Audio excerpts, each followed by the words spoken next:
नमस्कार, मैं आप सभी के साथ राजीव झा और आप देख रहे हैं सन एक्सप्रेस। और सन एक्सप्रेस के स्टूडियो में फ़िलहाल उपस्थित हैं अनुवादक प्रभाकर ओझा जी। इससे पहले भी हमने इनके द्वारा अनुदित पुस्तकों पर हमने बातचीत की है और एक बार फिर इन्होंने कुछ नई पुस्तकें अनुवादित की हैं, उस पर बातचीत करने के लिए इन्हें हम अपने स्टूडियो में बुलाया है। आप हमारे डायस पर देख ही रहे हैं, कुछ पुस्तकें रखी हुई हैं। उन पुस्तकों का अनुवाद प्रभाकर ओझा जी ने किया है। उन पुस्तकों पर हम उनसे बात करेंगे, लेकिन सबसे पहले आपका बहुत स्वागत है प्रभाकर ओझा जी हमारे स्टूडियो में। दर्शकों के सामने जो पुस्तक हमने रखी है वो पुस्तक है, एक तो देवायन और एक रामायण का अनुवाद है, जो कि सबसे मूल जो पुस्तक है वो डॉक्टर हजारी जी ने इनको लिखा था बंगला भाषा में, और इसका हिंदी में अनुवाद प्रभाकर ओझा जी ने किया है। तो प्रभाकर जी, डॉक्टर हजारी जी ने इस पुस्तक को बंगला में लिखा था, रामायण को। जी जी मूल पुस्तक बंगला में है, जी आपने इसको हिंदी में अनुवाद किया है, जी। कोई खास वजह? इसकी खास वजह यह है कि जो मूल पुस्तक थी वो बंगला और उसमें संस्कृत के शब्द बहुत तत्सम शब्द बहुत मिश्रित थे, जो कि जन साधारण को समझने में आसानी नहीं होती थी। तो मूल पुस्तक की प्रति भी छपी थी पहले, लेकिन उतने लोगों ने उसको नहीं पढ़ा है, क्योंकि बंगाल में इस समय धार्मिक पुस्तकों के प्रति कोई ज़्यादा आकर्षण नहीं था। इसीलिए मेरी पैट्रन जो हैं श्रीमती अमिता नाथवाणी, इन्होंने निश्चय किया है कि इस पुस्तक का हिंदी में अनुवाद कराएगी। तो पहले उन्होंने तो बहुत ही एक कठिन कार्य किया है कि ये जो बंगला लिपि में जो पुस्तक थी उसको उन्होंने हिंदी लिपि में अंतरित किया। बहुत अथक परिश्रम के साथ उन्होंने किया, और जब उन्होंने हिंदी में कर लिया उसके बाद मुझसे संपर्क हुआ कि इसको हिंदी में अनुवाद किया जाए, जिसे मैंने किया। और आशा है कि हिंदी में पुस्तक छप रही है तो बहुत ज़्यादा से ज़्यादा लोग इसको पढ़ेंगे और इसके विषय में जानेंगे। प्रभाकर जी, ये जो दो पुस्तक हैं, एक रामायण और एक देवायन, जी जी, ये दोनों क्या है, क्या इसमें फ़र्क है दोनों में? मैं बताता हूँ। ये बहुत ही इंटरेस्टिंग चीज़ है कि देवायण जो है,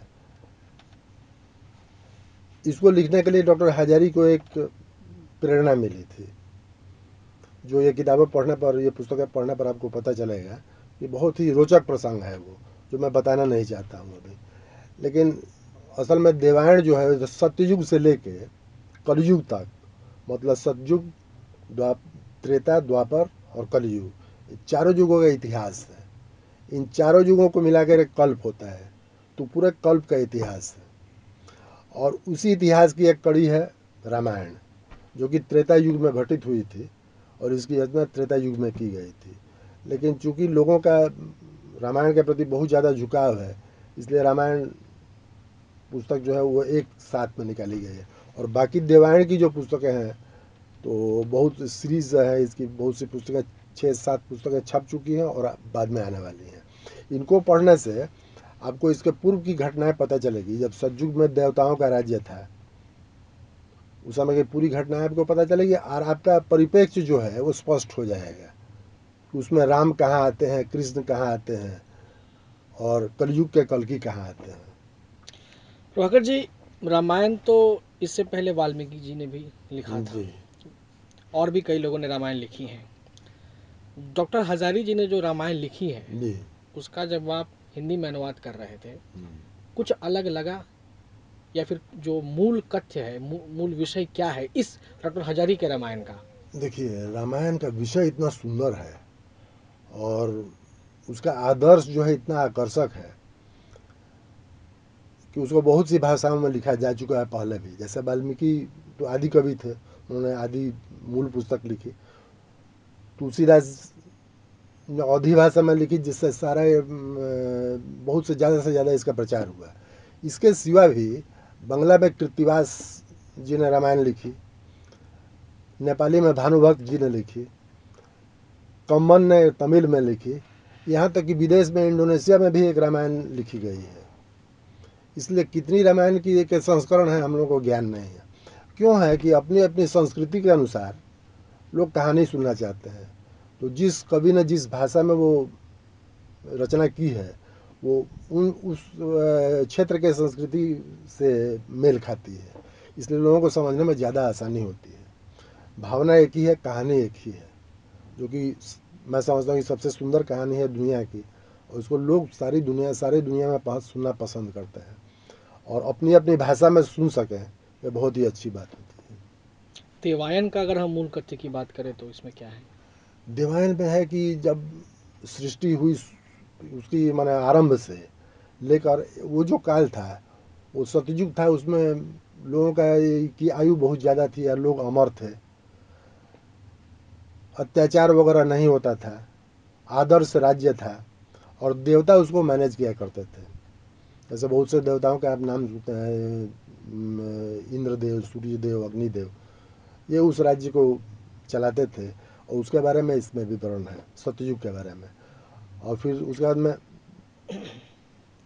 तो मुझे ये बताइए कि आज के दौर में ये जो इस तरह की धार्मिक पुस्तकों का अनुवाद आपने किया है, क्या और लोगों को भी धार्मिक पुस्तकों को पढ़ना चाहिए, या फिर धार्मिक पुस्तकों का या फिर कोई अन्य भाषा में है जैसे बांग्ला में या फिर जी अंग्रेज़ी जी में, कोई तमिल में है या संस्कृत में है, उस तरह की पुस्तकों का अनुवाद करना चाहिए? ये बहुत ही अच्छा प्रश्न आपने पूछा है। अनुवाद इसलिए करना चाहिए कि मैं मानता हूँ कि कम प्रतिशत लोगों को प्रेरणा होती है कि धार्मिक विषय के बारे में जाने, लेकिन वो जो प्रतिशत है उसको बहुत ज़्यादा खोज करने की इच्छा होती है, और उसको विविधता की आवश्यकता है। एक ही व्यक्ति एक कहानी कहे और दूसरा उसी कहानी को अगर अपने परिप्रेक्ष्य से कहे तो उसमें जो अंतर है उसको जानने में भी बहुत लोगों को उत्सुकता होती है, और सभी को अधिकार है कि अपने तरफ से वो अपनी बात कहें।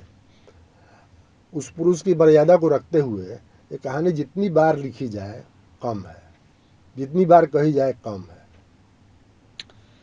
तो यानी कि आज के दौर में भी लोगों को इस तरह की पुस्तकों को पढ़ना चाहिए। बहुत लोगों को मैंने पढ़ना बहुत ज़रूरी है, क्योंकि हम लोग अपने इतिहास को भूलते जा रहे हैं। जो हमारे पूर्व पुरुष थे, ये लोग तो पूर्वज थे हमारे, इन्हीं के कारण हम लोग आज जो हैं, और इन्हीं को हम भूल जाएं तो हम क्या कर सकते हैं, हमारा भविष्य कैसा होगा? ये कभी नहीं हो सकता है उनको भूल के हम एक कदम भी आगे बढ़ सकें।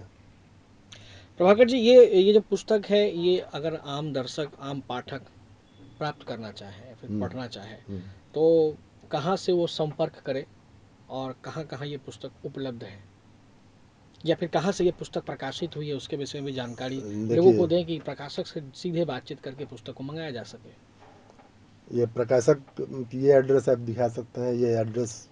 अच्छा, ये मूनलाइट बुक्स, जी, एग्जॉट apartment, road number 45, Pitampura, Delhi. और जो अच्छा है। फ़ोन नंबर है बहुत इम्पोर्टेंट है। अच्छा, फ़ोन नंबर भी मैं बोल देता फ़ोन हूँ। से आप जान सकते हैं कि हाँ 9811014449, ये मूनलाइट बुक्स प्रकाशन का नंबर है। आप चाहे तो ये पुस्तक अगर आप मंगाना चाहते हैं तो आप इन नंबरों पर संपर्क करके, इनका ईमेल आईडी भी है, आप चाहे तो ईमेल भी कर सकते हैं, info@moonlightbooks.in। इनकी वेबसाइट भी है www.moonlightbooks.in पर लॉगिन कर आप अपनी ज़रूरत के मुताबिक ये पुस्तकें मंगा सकते हैं।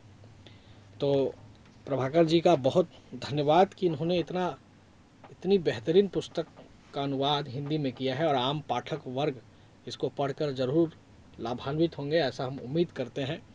बहुत बहुत धन्यवाद प्रभाकर ओझा जी, अपना इतना बहुमूल्य समय सन एक्सप्रेस को देने के लिए बहुत बहुत धन्यवाद। इसी तरह की तमाम मुलाकातों के लिए आप लगातार बने रहिए सन एक्सप्रेस के साथ। धन्यवाद। ये बहुत ज़्यादा हो गया क्या?